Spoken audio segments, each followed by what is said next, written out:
नमस्कार दोस्तों, आज हम भारतीय संविधान के भाग 1, भाग 2 एवं भाग 3 के प्रश्नों को देखने वाले हैं, जो कि भारत के जितने भी कॉम्पिटिटिव एग्जाम होते हैं उनके लिए बेहद ही महत्वपूर्ण सेशन होने वाली है, इसलिए अंत तक जरूर जुड़े रहें। आइए बढ़ते हैं प्रश्नों की ओर। पहला प्रश्न पूछा जा रहा, भारतीय संविधान के अनुच्छेद 1 के संदर्भ में निम्नलिखित पर विचार करें, यानी इनमें से जो है सही उत्तर को चुनना है। क्या भारत को राज्यों का संघ यानी यूनियन ऑफ स्टेट कहा गया है? ये तो सही है, क्योंकि भारत को जो यूनियन ऑफ स्टेट ही कहा गया है। दूसरा कथन है, संविधान में फेडरेशन ऑफ स्टेट शब्द का प्रयोग किया गया है? नहीं, संविधान में फेडरेशन के जगह यूनियन शब्द का प्रयोग किया गया है। तीसरा कथन है, भारत का राज्य क्षेत्र राज्यों, संघ राज्य क्षेत्र तथा भविष्य में अर्जित क्षेत्रों को मिलकर बनता है। ये कथन भी सही है, इसलिए जिसका राइट आंसर होगा 1 और 3 इसका राइट आंसर होगा, यानी ऑप्शन नंबर बी इसका राइट आंसर होगा।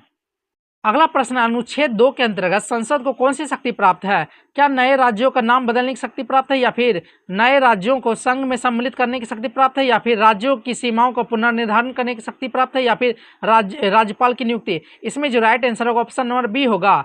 ऑप्शन नंबर बी, यानी कि अनुच्छेद 2 जो कहता है संसद को अगर कोई भी बाहरी राज्य यानी कि बाहरी देश अगर भारत के अंदर मिलना चाहे यानी कि भारत में सम्मिलित होना चाहे, तो संसद जो है अनुच्छेद 2 के अंतर्गत ही उसे भारत में सम्मिलित करेगा।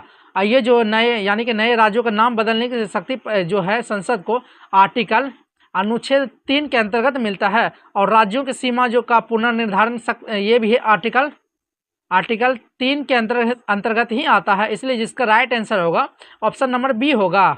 अगला प्रश्न, कथन एवं कारण का, जिसमें कथन में बोला जा संसद अनुच्छेद 3 के अंतर्गत किसी राज्य की सीमा बदल सकती है। इसी का प्रयोग करके जो है बिहार से झारखंड राज्य को अलग किया गया था, तो ये तो सही होगा। इसका जो कारण है, संबंधित राज्य की विधानसभा की सहमति प्राप्त करना संसद के लिए अनिवार्य है? नहीं, अनिवार्य नहीं है, केवल जो है उस राज्य के विधानसभा से मत मांगी जाती है, अनिवार्य नहीं है, इसलिए जिसका राइट आंसर होगा ए सही होगा और आर जो है गलत है। अगला प्रश्न, निम्नलिखित में से कौन सा विषय अनुच्छेद 3 के अंतर्गत आता है? क्या नागरिकता आती है? क्या राज्य की सीमा, क्षेत्र या नाम में परिवर्तन, या फिर मौलिक अधिकार, या फिर राष्ट्रपति चुनाव? इसमें जो अनुच्छेद 3 के अंतर्गत आता है राज्य की सीमा में परिवर्तन या फिर उसका नाम में परिवर्तन, अनुच्छेद 3 के अंतर्गत ही आता है, इसलिए जिसका राइट आंसर होगा ऑप्शन नंबर बी होगा। अगला प्रश्न है, मैच द फॉलोइंग, सूची 1 को सूची 2 से मिलाना है। अनुच्छेद 1 का जो संबंध है वो है राज्य एवं उसका राज्य क्षेत्र। अनुच्छेद 2 का जो संबंध है वो है नए राज्यों का प्रवेश, यानी भारत में जो है नए राज्यों का प्रवेश। अनुच्छेद जो 3 बोलता है वो बोलता है राज्यों का पुनर्गठन, यानी भारत के अंदर जितने राज्य हैं उसके सीमा में परिवर्तन, उसके नाम में परिवर्तन अनुच्छेद 3 के अंतर्गत ही संसद के द्वारा किया जाता है। और जो अनुच्छेद 4 है वह पूरक एवं अनुसंगित उपबंध करता है, जिसे आर्टिकल 368 से बाहर रखा गया है, इसलिए इसका राइट आंसर होगा ऑप्शन नंबर बी इसका राइट आंसर माना जाएगा। अगला प्रश्न है, अनुच्छेद 4 के अंतर्गत बनाए गए कानून को किस रूप में माना जाएगा? दोस्तों इसे जो है साधारण कानून माना जाएगा, क्योंकि इसे अनुच्छेद यानी कि अनुच्छेद 368 से बाहर रखा गया है। अनुच्छेद 368 जो है संविधान संशोधन का जो है प्रावधान करता है। इसका प्रयोग यानी आर्टिकल 4 का तब प्रयोग किया जाता है जब आर्टिकल 2 एवं आर्टिकल 3 में किसी भी तरह का परिवर्तन करना हो, तो इसलिए जिसका राइट आंसर होगा ऑप्शन नंबर बी होगा। अगला प्रश्न है, निम्नलिखित में से कौन सा कथन सही है? क्या संसद किसी राज्य का नाम उसकी सहमति के बिना नहीं बदल सकती? नहीं, संसद जो है ऐसा कर सकती है, उस राज्य की सहमति अनिवार्य नहीं है, इसलिए ये कथन होगा ये गलत होगा। क्या संसद राष्ट्रपति की पूर्व अनुशंसा के बिना अनुच्छेद 3 यानी कि का विधेयक जो है प्रस्तुत कर सकती है? नहीं, पूर्व अनुशंसा के बिना नहीं कर सकती है। क्या अनुच्छेद 3 के अंतर्गत विधेयक केवल राष्ट्रपति की पूर्व अनुशंसा पर ही संसद में प्रस्तुत किया जाता है? हाँ, राष्ट्रपति की पूर्व अनुशंसा से ही अनुच्छेद 3 को जो है संसद में लाया जाता है। क्या राज्य पुनर्गठन हेतु जनमत संग्रह आवश्यक है? नहीं, ये गलत होगा, इसलिए जिसका राइट आंसर होगा ऑप्शन नंबर सी होगा। अगला प्रश्न है, भारतीय संविधान में नागरिकता संबंधी प्रावधान किस भाग में है? क्या भाग 1 में है, क्या भाग 2 में, या फिर भाग 3 में, या फिर भाग 4 में? दोस्तों नागरिकता संबंधी जो प्रावधान है उसे जो है भारतीय संविधान के भाग 2 में रखा गया है, इसलिए जिसका राइट आंसर होगा ऑप्शन नंबर बी इसका राइट आंसर होगा। अगला प्रश्न, अनुच्छेद 11 के तहत संसद को किस विषय पर कानून बनाने की शक्ति देती है? क्या मौलिक अधिकार पर कानून बनाने की शक्ति देती है, या फिर नागरिकता से संबंधित विषयों पर, या फिर चुनाव आयोग, या फिर वित्त आयोग। दोस्तों अनुच्छेद 11 का जो है प्रयोग नागरिकता के संबंध में, यानी नागरिकता के संबंधित विषयों पर संसद को कानून बनाने की शक्ति देती है, इसलिए जिसका राइट आंसर होगा ऑप्शन नंबर बी होगा। अगला प्रश्न कथन एवं कारण का, जिसमें कथन में बोला जा रहा है संविधान लागू होने के समय नागरिकता संबंधित प्रावधान केवल प्रारंभिक व्यवस्था के लिए था। हाँ, ये तो सही है। इसका जो कारण है, बाद में संसद ने सिटीजनशिप एक्ट 1955 बनाया, ये भी सही है। ये जो कारण है कथन का सही निष्कर्ष भी कर रहा है, इसलिए जिसका राइट आंसर होगा ऑप्शन नंबर ए इसका राइट आंसर माना जाएगा। अगला प्रश्न है भारतीय संविधान के अनुच्छेद 5 के अनुसार संविधान लागू होने के समय भारत का नागरिक बनने के लिए निम्नलिखित में से कौन सी शर्तें आवश्यक नहीं थी। क्या भारत का अधिवास होना था जरूरी था, ये तो सही है। भारत में जन्मा, ये भी सही है। भारत में कम से कम 5 वर्ष का निवास, ये भी सही है। क्या 18 वर्ष की आयु पूर्ण होना, ये सही था? नहीं, ये तो गलत हो जाएगा, क्योंकि अभी भी 18 वर्ष की आयु पूर्ण होना भारत की नागरिकता के संबंध में कोई भी उपबंध नहीं करता है, इसलिए जिसका राइट आंसर होगा ऑप्शन नंबर डी होगा। अगला प्रश्न है अनुच्छेद 6 मुख्यतः किससे संबंधित है? क्या विदेशी नागरिक से संबंधित है, या फिर पाकिस्तान से भारत आए प्रवासी व्यक्तियों की नागरिकता से संबंधित है, या फिर OCI कार्ड धारक से संबंधित है, या फिर प्राकृतिककरण से संबंधित है? दोस्तों अनुच्छेद 6 का जो संबंध है वो पाकिस्तान से भारत आए प्रवासी व्यक्तियों की नागरिकता से संबंधित है, इसलिए जिसका राइट आंसर होगा ऑप्शन नंबर बी होगा। अगला प्रश्न निम्नलिखित कथनों पर विचार करें और जो है सही उत्तर चुनना है। पहला कथन है अनुच्छेद 7 पाकिस्तान चले गए व्यक्तियों से संबंधित है, ये तो सही है। अगला कथन है यदि ऐसा व्यक्ति पुनः वैध अनुमति के साथ भारत लौटा तो वह नागरिकता के लिए पात्र हो सकता है, ये भी सही है। जो तीसरा कथन अनुच्छेद 7 को अनुच्छेद 6 का अपवाद माना जाता है, ये भी सही है, इसलिए जिसका राइट आंसर होगा ऑप्शन नंबर सी, यानी 1 2 3 तीनों जो कथन है वो सही है। अगला प्रश्न है अनुच्छेद 8 का संबंध किससे है? क्या भारत में जन्मे व्यक्ति से है, या फिर विदेश में रहने वाले भारतीय मूल के व्यक्ति से है, या फिर शरणार्थी से, या फिर विदेशी नागरिक से है? इसमें जो अनुच्छेद 8 का जो संबंध है वो है विदेश में रहने वाले भारतीय मूल के व्यक्ति से, इसलिए जिसका राइट आंसर होगा ऑप्शन नंबर बी होगा। अगला प्रश्न निम्नलिखित में से कौन सा अनुच्छेद यह स्पष्ट करता है कि विदेशी नागरिकता स्वेच्छा से ग्रहण करने पर भारतीय नागरिकता समाप्त हो जाएगी? यानी ये जो प्रश्न बोल रहा है कि अगर कोई व्यक्ति किसी दूसरे देश की नागरिकता ग्रहण कर ले तो जो है भारत की नागरिकता समाप्त हो जाएगी, और ये जो है अनुच्छेद 9 के अंतर्गत इसे रखा गया है, इसलिए जिसका राइट आंसर होगा ऑप्शन नंबर सी होगा। अगला प्रश्न कथन एवं कारण का, जिसमें कथन में बोला जा रहा है भारत का संविधान दोहरी नागरिकता प्रदान नहीं करता, ये तो सही है, क्योंकि भारतीय संविधान एकहरी नागरिकता का प्रावधान करता है। क्या इसका कारण जो है भारतीय संविधान एकल नागरिकता की व्यवस्था अपनाता है, ये भी सही है। कथन भी सही है और कारण भी सही है, और जो कारण जो है वो कथन की सही व्याख्या भी कर रही है, इसलिए जिसका राइट आंसर होगा ऑप्शन नंबर ए इसका राइट आंसर होगा। अगला प्रश्न अनुच्छेद जो 10 है उसका संबंध किससे है? क्या नागरिकता की निरंतरता से है, या फिर संसद की विधायी शक्ति से है, या फिर राष्ट्रपति की शक्ति से, या फिर राज्य पुनर्गठन? दोस्तों इसका जो संबंध है राइट्स ऑफ सिटीजनशिप से है, यानी ऑप्शन नंबर ए इसका राइट आंसर होगा। अगला प्रश्न निम्नलिखित में से कौन सा युग सही नहीं है? क्या जो है अनुच्छेद 5 का संबंध संविधान लागू होने पर नागरिकता से है? हाँ, जो नागरिकता का प्रारंभ में जो प्रावधान किया गया था अनुच्छेद 5 के अंतर्गत ही किया गया था। क्या अनुच्छेद 8 का संबंध विदेश में भारतीय मूल की व्यक्ति से है? ये भी सही है। क्या अनुच्छेद 10 का संबंध संसद की नागरिकता संबंधित शक्ति से? नहीं, ये गलत होगा, क्योंकि ये जो है 10 नागरिकता की निरंतरता से संबंधित है। क्या अनुच्छेद 11 का संबंध नागरिकता पर कानून बनाने की संसद की शक्ति से है? हाँ, इसका जो कानून बनाते हैं वो गृह मंत्री के अंतर्गत आता है, यानी इसका राइट आंसर होगा option number C. Option number जो सी है वो सही सुमेलित नहीं है। अगला प्रश्न है मैच द फॉलोइंग, सूची 1 को सूची 2 से मिलाना है। अनुच्छेद 6 का संबंध जो है पाकिस्तान से भारत आए प्रवासी से है। अनुच्छेद 7 का संबंध जो है पाकिस्तान चले गए व्यक्ति से है। अनुच्छेद जो है 8 का संबंध जो है वो है विदेश में भारतीय मूल के व्यक्ति से है, और जो अनुच्छेद 11 का संबंध है वो संसद की नागरिकता संबंधित शक्ति से है, इसलिए जिसका राइट आंसर होगा ऑप्शन नंबर बी इसका राइट आंसर माना जाएगा। अगला प्रश्न सही उत्तर को चुनना है। क्या भारतीय संविधान के मूल अनुच्छेद 5 से 11 नागरिकता की प्रारंभिक व्यवस्था का प्रदान करता है? ये तो सही है, क्योंकि अनुच्छेद 5 से 11 तक जो है नागरिकता से संबंधित प्रावधान करता है। दूसरा जो कथन है, वर्तमान नागरिकता संबंधित अधिकांश जो है प्रावधान नागरिकता अधिनियम 1955 द्वारा नियंत्रित होता है, ये भी सही है। तीसरा जो कथन है, अनुच्छेद 11 संसद को नागरिकता के अधिग्रहण एवं समाप्ति पर कानून बनाने की शक्ति प्रदान करता है, ये भी सही है। इसलिए जिसका राइट आंसर होगा ऑप्शन नंबर डी, यानी तीनों कथन सही हैं। अगला प्रश्न है, भारतीय संविधान के अनुच्छेद 12 में राज्य की परिभाषा में निम्नलिखित में से कौन शामिल नहीं है।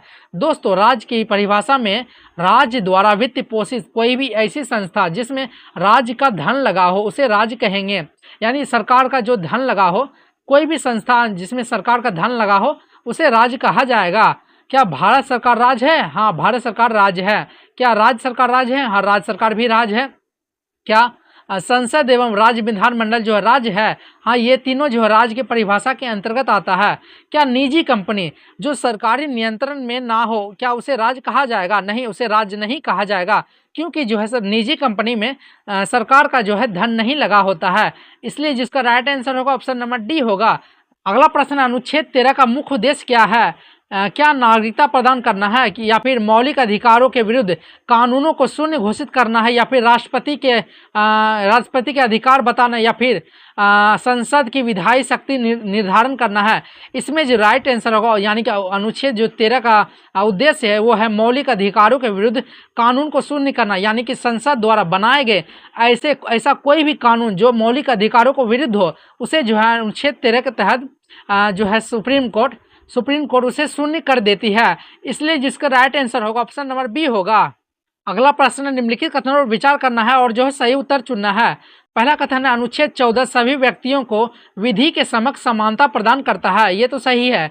अनुच्छेद 14 केवल भारतीय नागरिकों पर लागू है? नहीं, ये विदेशी नागरिक पर भी लागू है।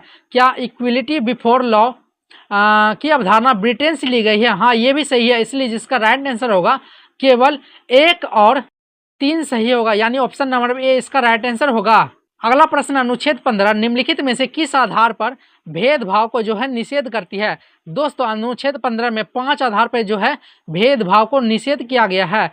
वो है धर्म, मूल वंश, जाति, लिंग एवं जन्म स्थान। इसलिए जिसका राइट आंसर होगा ऑप्शन नंबर ए इसका राइट आंसर होगा। अगला प्रश्न है, अनुच्छेद 16 किससे संबंधित है? क्या वो शिक्षा के अधिकार से संबंधित है? क्या सार्वजनिक रोजगार में समानता के अवसर से संबंधित है, या फिर धार्मिक स्वतंत्रता से संबंधित, या फिर जीवन के अधिकार से संबंधित है? दोस्तों, अनुच्छेद 16 के अंतर्गत सार्वजनिक रोजगार में समानता के अवसर का जो है प्रावधान किया गया है। इसलिए जिसका राइट आंसर होगा ऑप्शन नंबर बी होगा। अगला प्रश्न कथन एवं कारण का है, जिसमें कथन में बोला जा रहा अनुच्छेद 17 के अंतर्गत अस्पृश्यता का जो है अंत किया गया है, ये तो सही है। इसका कारण जो है अस्पृश्यता जो है किसी भी रूप में पालन जो है करना दंडनीय अपराध है, ये भी सही है। ये जो है कारण जो है कथन का जो है सही निष्कर्ष भी कर रहा है। इसलिए जिसका राइट आंसर होगा ऑप्शन नंबर ए इसका राइट आंसर होगा। अगला प्रश्न, अनुच्छेद 18 किससे संबंधित है? दोस्तों, अनुच्छेद जो 18 है वो उपाधियों का अंत यानी उपाधियों का उन्मूलन से संबंधित है। लेकिन सैन्य एवं शैक्षणिक जो क्षेत्र है, शैक्षणिक क्षेत्र में उपाधियां रखी जा सकती है। इसलिए जिसका right answer option number B होगा। अगला प्रश्न, निम्नलिखित में से कौन सा युग्म गलत है? क्या अनुच्छेद 14 समानता का अधिकार से संबंधित है? ये तो सही है। क्या अनुच्छेद 16 जो है सार्वजनिक रोजगार में समान अवसर? ये भी सही है। क्या अनुच्छेद 17 उपाधियों का उन्मूलन से संबंधित नहीं? अनुच्छेद जो 17 है वो अस्पृश्यता से संबंधित था ना, ये गलत होगा। अनुच्छेद 18 जो है उपाधियों का उन्मूलन, यानी कि ऑप्शन नंबर सी इसका राइट आंसर होगा। अगला प्रश्न है, मैच द फॉलोइंग, सूची 1 को सूची 2 से मिलाना है। अनुच्छेद 14 का जो संबंध है वह समानता का अधिकार, अनुच्छेद 15 भेदभाव का निषेध, अनुच्छेद 17 जो है वो है अस्पृश्यता का अंत, अनुच्छेद 18 जो है उपाधियों का अंत।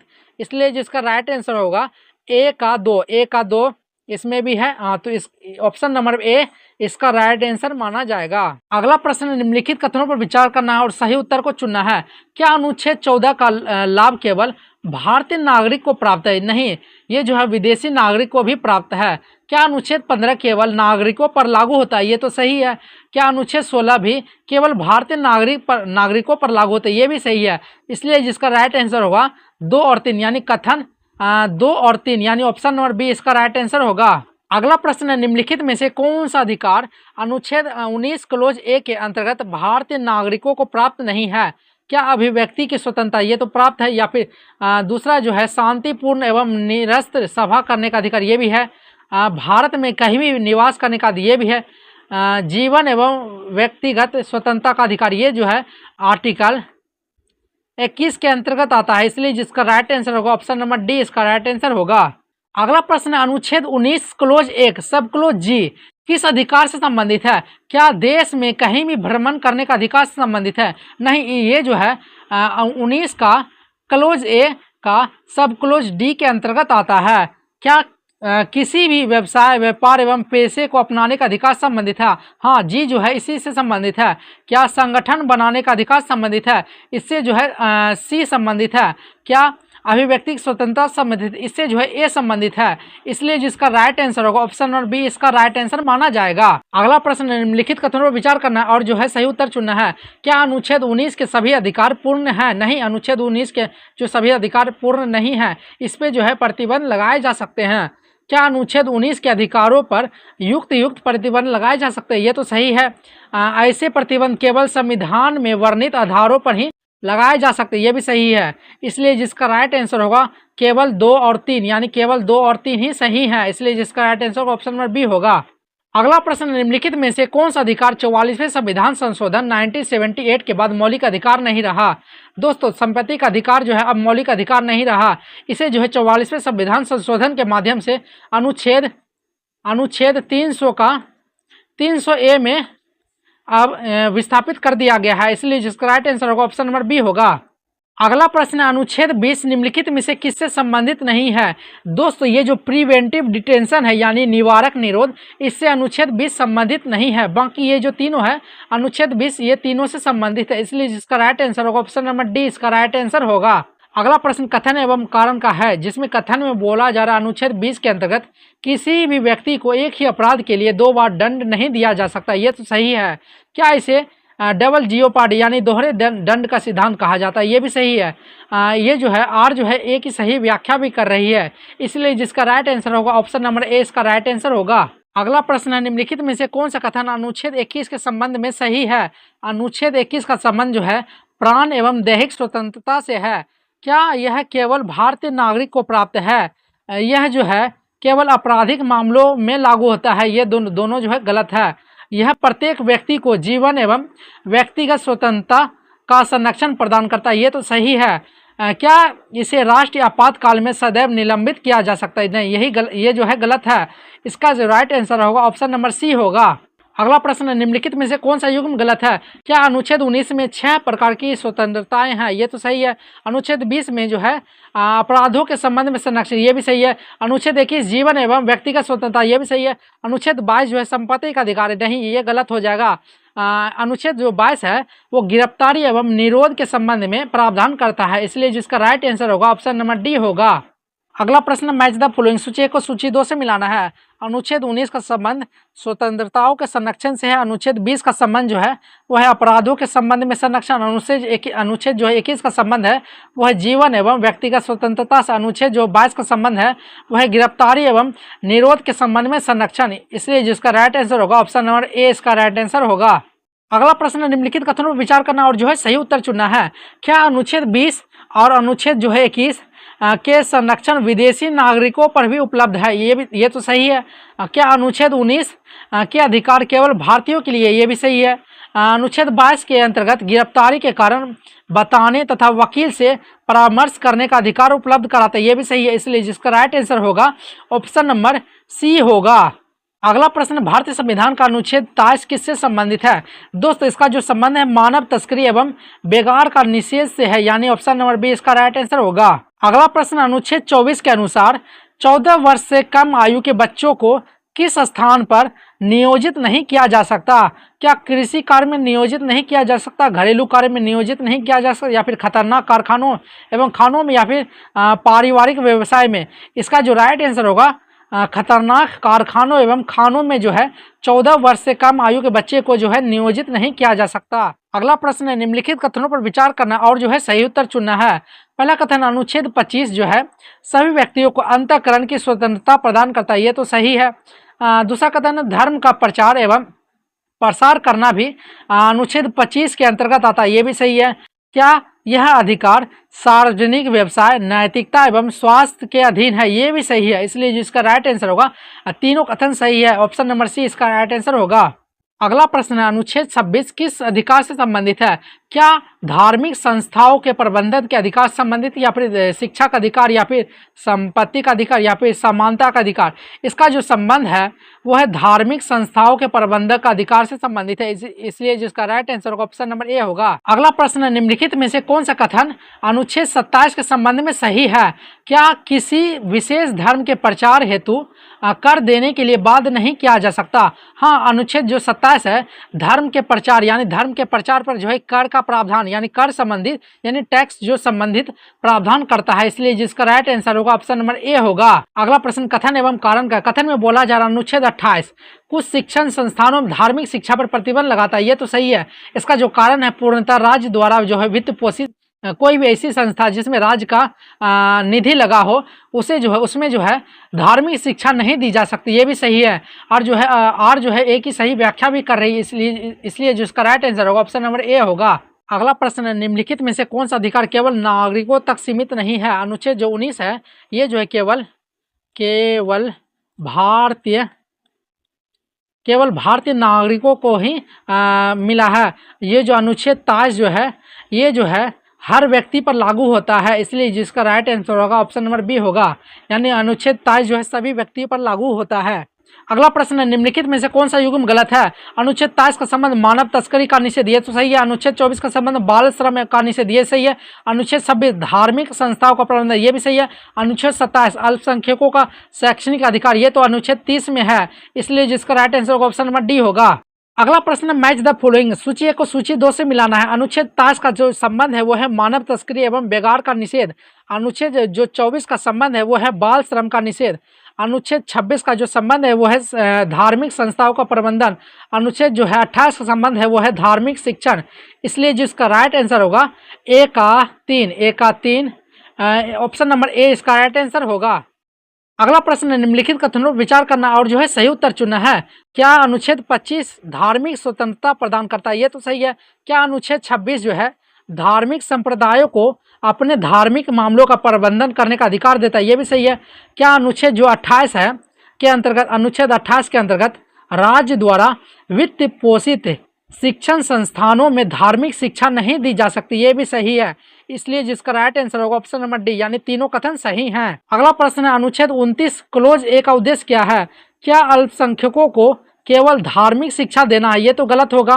क्या किसी भी नागरिक वर्ग को अपनी भाषा, लिपि एवं संस्कृति के संरक्षण का अधिकार देना? ये तो सही है। क्या केवल भाषाई अल्पसंख्यकों को अधिकार देना? ये गलत है। क्या केवल धार्मिक अल्पसंख्यकों को अधिकार देना? ये भी गलत है, इसलिए जिसका राइट आंसर होगा ऑप्शन नंबर बी होगा।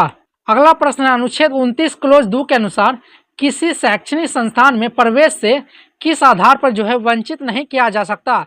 इसका जो है आधार है वो है धर्म, मूल वंश, जाति, भाषा या इनमें से किसी भी आधार पर जो है किसी भी शैक्षणिक संस्थान में प्रवेश से वंचित नहीं किया जा सकता है, ठीक है, इसलिए जिसका राइट आंसर होगा ऑप्शन नंबर ए होगा। अगला प्रश्न, निम्नलिखित कथनों पर विचार करना और जो है सही उत्तर चुनना है।